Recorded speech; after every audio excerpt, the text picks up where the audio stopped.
আসসালামু আলাইকুম বন্ধুরা। তো আপনারা সবাই কেমন আছেন? আশা করি আপনারা সবাই ভালো আছেন। তো বন্ধুরা, এই যে পিছনে যে গাড়িটা দেখতে পাচ্ছেন, এই গাড়িটাই আজকে আমি চালাবো। তো ফার্স্ট ডে আজকে এই গাড়িতে করে আমাকে আমার স্যার আমার উস্তাদ আমাকে গাড়ি চালানো শেখাবে। দুবাইয়ের যে নিয়মকানুনগুলো আছে সেই নিয়মকানুনগুলো শেখাবে, কিভাবে গাড়ি চালাতে হয়, কিভাবে কি করতে হয় না হয়, সেগুলোই আমাদের প্রশিক্ষণ দেয় এই গাড়ি দিয়ে। তো এখানে অসংখ্য গাড়ি, এখানে ছোট বড় সব ধরনের গাড়ি আছে। আমাদের হচ্ছে ট্যাক্সি কোম্পানি, তো আমরা ডুবাই ট্যাক্সি, এর জন্য আমাদের ছোট গাড়ি। আর যারা যে গাড়ি চালাচ্ছেন, যাদের লাইনার যেটা সেটা হয়তো বা কারোর বড় গাড়ি, কারোর ছোট গাড়ি। আমাদের হচ্ছে ছোট গাড়ি, এটা হচ্ছে অটো গিয়ারের গাড়ি। আর যারা ম্যানুয়াল চালায় তাহলে ম্যানুয়াল, এখানে দুই রকমের গাড়ি আছে, ম্যানুয়াল অটো দুটাই গাড়ি আছে। এখানে প্রচুর পরিমাণ গাড়ি, যা এত গাড়ি কোনো স্কুলের নাই, একমাত্র ইডিআই স্কুলেরই আছে। তো সবাই দোয়া করবেন ইনশাল্লাহ যেন ভালোভাবে গাড়ি চালাতে পারি।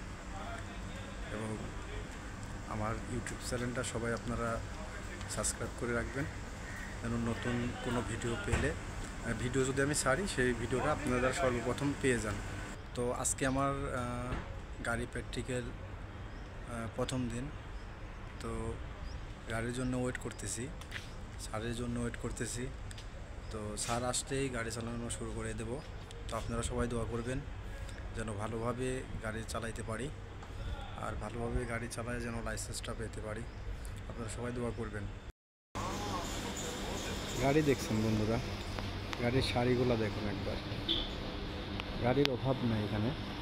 এটা হচ্ছে ইডিআই স্কুল, ইডিআই দুবাইয়ের মধ্যে 1 নম্বর স্কুল। স্কুল থেকে লাইসেন্স পাওয়া খুবই টাফ, কারণ এই স্কুলের নিয়মকানুনগুলো খুবই কঠিন একটা নিয়মকানুনের মধ্যে আছে। কারণ এই স্কুল থেকে ড্রাইভিং লাইসেন্স পাওয়া মানে সোনার হরিণ পাওয়া। তো যারা যেখান থেকে শিখছেন না কেন ড্রাইভিং, তারা অবশ্যই স্যার যেটা বলে সেটা শুনবেন, কারণ আপনাকে স্যার খারাপ করে শেখাবে না, ভালো করেই শেখাবে অবশ্যই। তো ইনশাল্লাহ আবারও দেখা হবে অন্য কোনো ভিডিওতে বা ব্লগে। তো সে পর্যন্ত আপনারা সবাই ভালো থাকেন, সুস্থ থাকেন। আল্লাহ হাফেজ।